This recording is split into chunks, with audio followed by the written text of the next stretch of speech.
പ്രതിപക്ഷ നേതാവ് V D Satheesan ഇപ്പോൾ മാധ്യമങ്ങളെ കാണും. ആരോപണം, കെട്ടിച്ചമച്ച ആരോപണം മുഖ്യമന്ത്രിയും ഉപജാപക സംഘം കൂടി ഉണ്ടാക്കിയതാണ്.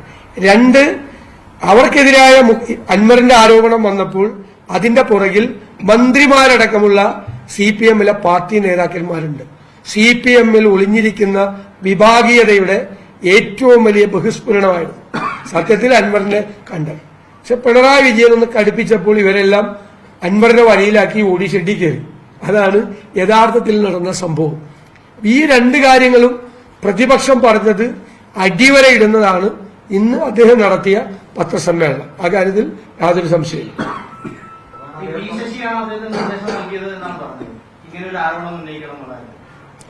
അത് മുഖ്യമന്ത്രി അറിയാതെ മുഖ്യമന്ത്രിയുടെ പൊളിറ്റിക്കൽ സെക്രട്ടറി ഒരു MLA വിളിച്ച് പറയും. അപ്പൊ UDF-ലെ ഒരു MLA ആരോപണം ഉന്നയിക്കണമെങ്കിൽ ഞാൻ അറിയാതെ ചെയ്യാൻ പറ്റില്ലല്ലോ. എന്റെ അനുമതി വേണം. അത് അദ്ദേഹം അവരുടെ നേതാവാണ്, പാർലമെന്ററി പാർട്ടി നേതാവ് കൂടിയാണ് മുഖ്യമന്ത്രി എന്ന് പറയുന്നത്. അപ്പൊ അവരുടെ ഒരു MLA മുഖ്യമന്ത്രി അറിയാതെ മുഖ്യമന്ത്രിയുടെ പൊളിറ്റിക്കൽ സെക്രട്ടറി പറഞ്ഞു എന്ന് പറഞ്ഞ ആരോപണം. അപ്പൊ മുഖ്യമന്ത്രിക്കും മുഖ്യമന്ത്രിയുടെ ഓഫീസിലെ ഉപജാപക സംഘത്തിന് അതിൽ പങ്കുണ്ട്. മുഖ്യമന്ത്രിക്കെതിരായി ആരോപണം വരുമ്പോൾ ഒരെണ്ണം പ്രതിപക്ഷ നേതാവിനെതിരെ കിടന്നോട്ടെ. എന്താണെന്ന് ആരോപണം ഓർമ്മയുണ്ടല്ലോ നിങ്ങൾക്ക്. അതായത് കേരയിൽ വന്നാൽ 2050 ആവുമ്പോഴേക്കും ഹൈദരാബാദ്, ഇവിടെ IT കമ്പനികൾ കൊണ്ട് നിറയും കേരളം. അപ്പൊ ഹൈദരാബാദിലെയും ബാംഗ്ലൂരിലെയും IT കമ്പനികൾ 2050 ആവുമ്പോൾ പൂട്ടിപ്പോവും. അപ്പൊ അവരത് പൂട്ടിപ്പോവാതിരിക്കാൻ വേണ്ടി 30 കൊല്ലം മുമ്പ്, അതായത് 2021 കേരളിനെ അട്ടിമറിക്കാൻ അന്ന് വേറെ MLA ആയിരുന്ന എന്നെ സ്വാധീനിച്ചു. KC വേണുഗോപാൽ വഴി എന്നെ മുഖ്യമന്ത്രിയാക്കാന്ന് പറഞ്ഞു. എനിക്കൊരു 150 കോടി രൂപ വണ്ടിയിൽ ഇങ്ങോട്ട് കൊടുത്തയച്ചു.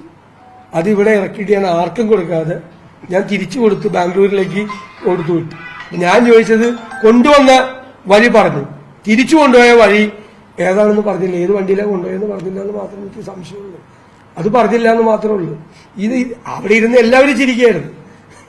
ഇതായിരുന്നു ആരോപണം. 2050 അവിടുത്തെ കമ്പനിയൊക്കെ പൂട്ടിപ്പോകുന്നുള്ളതുകൊണ്ട് 2021 ഈ കേരളയിൽ വരാതിരിക്കാൻ വേണ്ടി അന്നത്തെ ഏറ്റവും പ്രഗത്ഭനായ അല്ലെങ്കിൽ ഏറ്റവും സ്വാധീനമുള്ള ഏറ്റവും വലിയ MLA ഞാനല്ലേ. കഴിഞ്ഞ എന്നെ സ്വാധീനിച്ച് ഞാൻ പ്രതിപക്ഷ നേതാവായപ്പോഴല്ല, ആരോപണമല്ല, MLA ആയിരിക്കുമ്പോഴാണ്.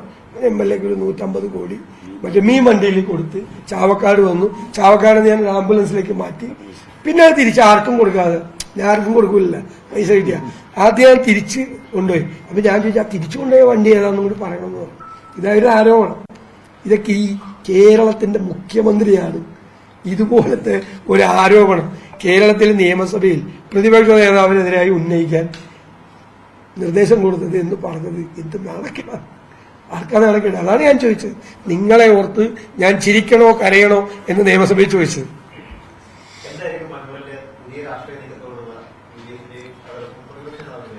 അത് പ്രതിപക്ഷ നേതാവിന് ഒറ്റയ്ക്കൊരു നിലപാടില്ല.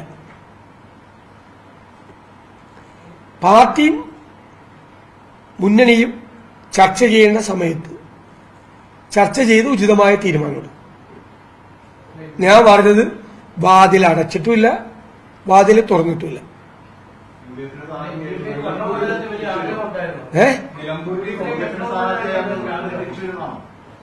ഞാൻ പറഞ്ഞില്ലല്ലോ അതൊന്നും. ഞാൻ അതൊന്നും പറഞ്ഞില്ല. ഞാൻ പാർട്ടിയും UDF-ഉം ഉചിതമായ സമയത്ത് ചർച്ച ചെയ്ത് ഉചിതമായ തീരുമാനമെടുക്കും.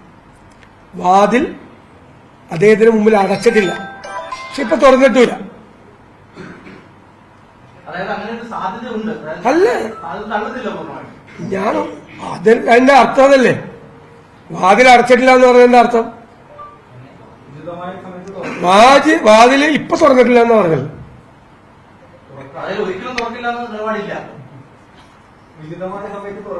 I have made it very clear. ഉചിതമായ സമയത്ത് ഉചിതമായ തീരുമാനം എടുക്കുന്നതാണ്.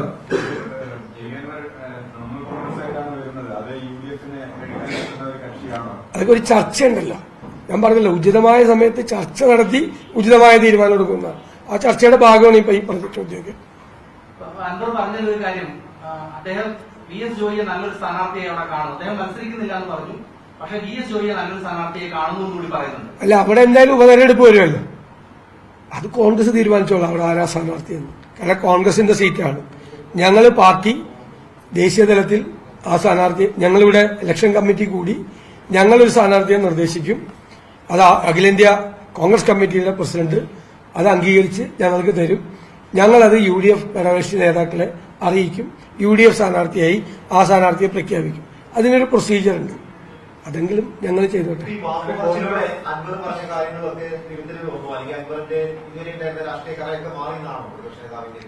അതല്ലല്ലോ ഇത് ഞങ്ങൾ നേരത്തെ പറഞ്ഞ PV അൻവറിന് മുന്നിൽ UDF വാതിൽ അടച്ചിട്ടില്ല, പക്ഷേ വാതിൽ തുറന്നിട്ടുമില്ല. ഇതാണ് പ്രതിപക്ഷ നേതാവിന്റെ പ്രതികരണം. നേരത്തെയും പ്രതിപക്ഷ നേതാവിന്റെ നിലപാട് ഇത് തന്നെയായിരുന്നു. ചർച്ചകളിലൂടെ ഉചിതമായ സമയത്ത് തീരുമാനമെടുക്കുമെന്നാണ് VD സതീശൻ പറയുന്നത്. അതേസമയത്ത് തന്നെ P ശശിയെ കൊണ്ട് തനിക്കെതിരെയുള്ള ആരോപണം PV അൻവറിനെ കൊണ്ട് തനിക്കെതിരെ ആരോപണം ഉന്നയിപ്പിച്ചതിന് പിന്നിൽ മുഖ്യമന്ത്രി പിണറായി വിജയനാണ് എന്ന കാര്യമാണ് VD സതീശൻ പറയുന്നത്.